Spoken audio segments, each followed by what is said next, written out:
ఆకుల నుంచి రసం పీలుస్తాయి. ఫలితంగా ఆకులు పాలిపోయి ఎండిపోయినట్లు కనిపిస్తాయి. వర్షాభావ పరిస్థితులు, ఎడగారు పరిస్థితుల్లో కంకినల్లి ఉధృతి ఎక్కువగా ఉంటుంది. ఆకుల మీద పచ్చటి చారలు ఏర్పడతాయి. ఈనెల మీద నల్లటి మచ్చలు వస్తాయి. ఈనె అంతా గుల్లబారుతుంది. పంట గింజదశలో కూడా కంకినల్లి సోకి నష్టం కలిగిస్తుంది. గింజలు పాలు పోసుకోకముందే ఈనెల ద్వారా తొడిమెలలోకి వెళ్తుంది. గింజలు నల్లి వల్ల తాలుగింజలుగా మారతాయి. నలుపు రంగుకి మారతాయి. అంకురం ఏర్పడే దశ నుండి దీనిని గమనిస్తూ నివారణ చర్యలు తీసుకోవాలి. నల్లి సాధారణంగా ఆగస్టు నుండి అక్టోబర్ మధ్య వరకు ఎక్కువగా ఉండి తర్వాత ఉధృతి తగ్గుతుంది. కంకినల్లికి పొట్టకుళ్ళు తెగులుకు అవినాభావ సంబంధముంది. ఇది కూడా సార్వాకాలంలో ఎక్కువగా సోకుతుంది. ప్రధానంగా MTU 1001, BPT 5204, PLA 1100, MTU 2067, 2077 రకాలకు ఎక్కువగా సోకుతుంది.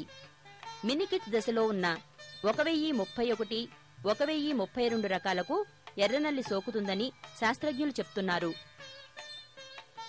అందువల్ల రైతులు పండిస్తున్న రకం బట్టి కంకినల్లి నివారణలో శ్రద్ధ తీసుకోవాలి.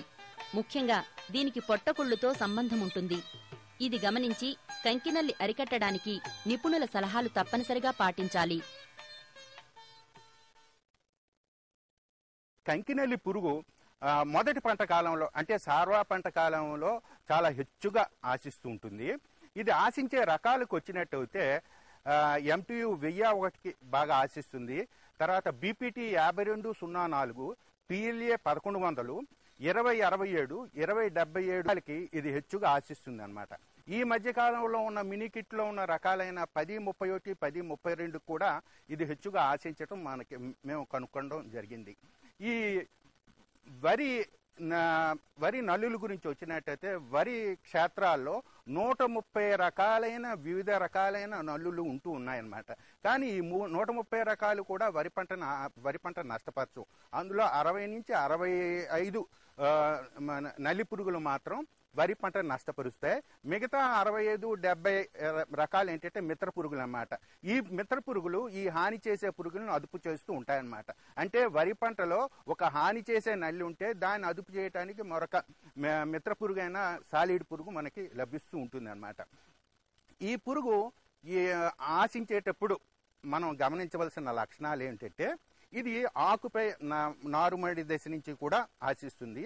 నారుమడిలో కానీ తర్వాత మన పిలక దశలో కానీ ఈ నల్లి పురుగు ఆశించేటప్పుడు ఆకుల మీద మొట్టమొదటగా పచ్చటి చారలు ఏర్పడతాయి. ఈ పచ్చటి చారలు తర్వాత ఏమవుతాయంటే గోధుమ వర్ణం చారలుగా మారుతాయి అన్నమాట. ఈ పురుగు ఉధృత అయ్యేటప్పుడు ఈనెల మీద నల్లటి మచ్చలు ఏర్పడతాయి.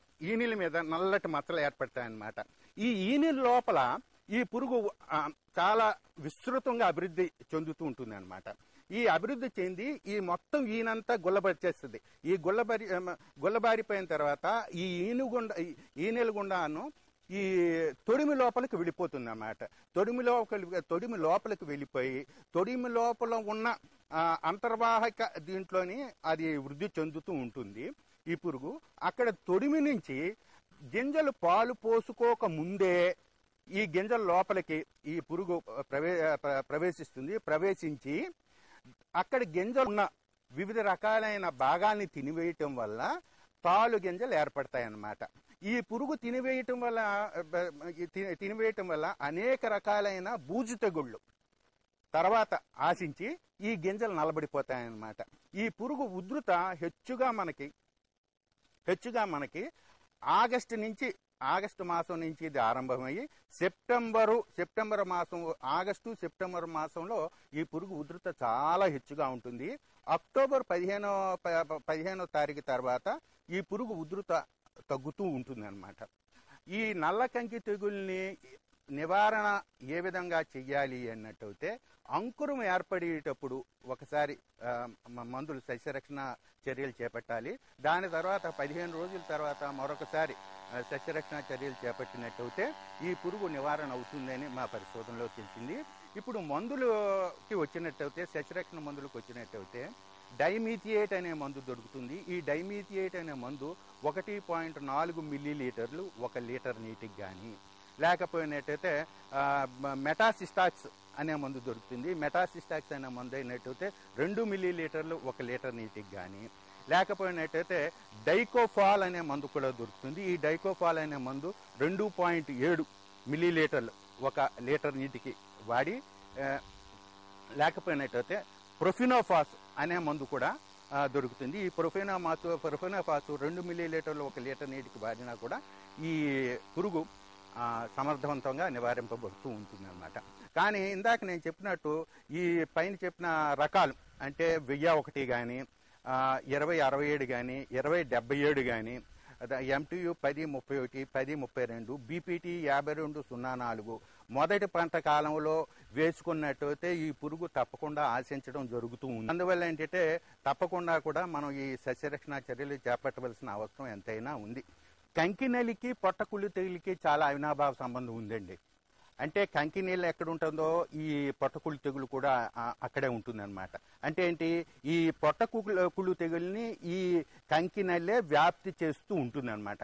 ఒక్కొక్క నల్లి కూడాను 28 శిలీంధ్రాల బీజాల్ని, పొట్టకుళ్ళు తాలూకా శిలీంధ్రాల బీజాల్ని మొక్కకి ఒక భాగం నుంచి మరొక భాగానికి తీసుకెళ్తూ ఉంటుందన్నమాట. అందువల్ల ఈ కంకినల్లిని మనం నివారణ చేసుకున్నట్టయితే ఈ పొట్టకుళ్ళు తెగులు కూడా తగ్గడానికి చాలా అవకాశాలు ఉన్నాయి. లేకపోయినట్టయితే ఈ కంకినల్లికి వాడే సస్యరక్షణ మందుల్లో ఈ బూజు తెగుళ్ళని తగ్గించే మందులు కూడా వాడి మనం పిచికారీ చేసుకున్నట్టయితే అటు ఈ పొట్టకుళ్ళు తెగులు తగ్గడానికి అవకాశం ఉంది, తర్వాత ఈ కంకినల్లి తగ్గడానికి కూడా అవకాశం ఉందండి. ఈ పొట్టకుళ్ళు తెగులుకి బ్యావిస్టిన్ అనే మందు ఇందాక నేను చెప్పినట్టు ఈ పురుగు మందుల్లో అంటే ఏంటి, డైకోఫాల్లో కానీ, ప్రొఫినాఫాస్లో కానీ, డైమీథియేట్లో కానీ, మెటాసిస్టాక్స్లో అనే మందులు కలిపి అంటే కార్బిడిజం అనే మందు 1 గ్రాము 1 లీటర్ నీటితో తీసుకొని పైన చెప్పిన పురుగు మందులన్నింటిలో కూడా కలిపి వాడినట్లయితే ఈ కంకినెల్లి తగ్గుతుంది, ఇటు బూజు తెగులు కూడా తగ్గుతుంది అన్నమాట.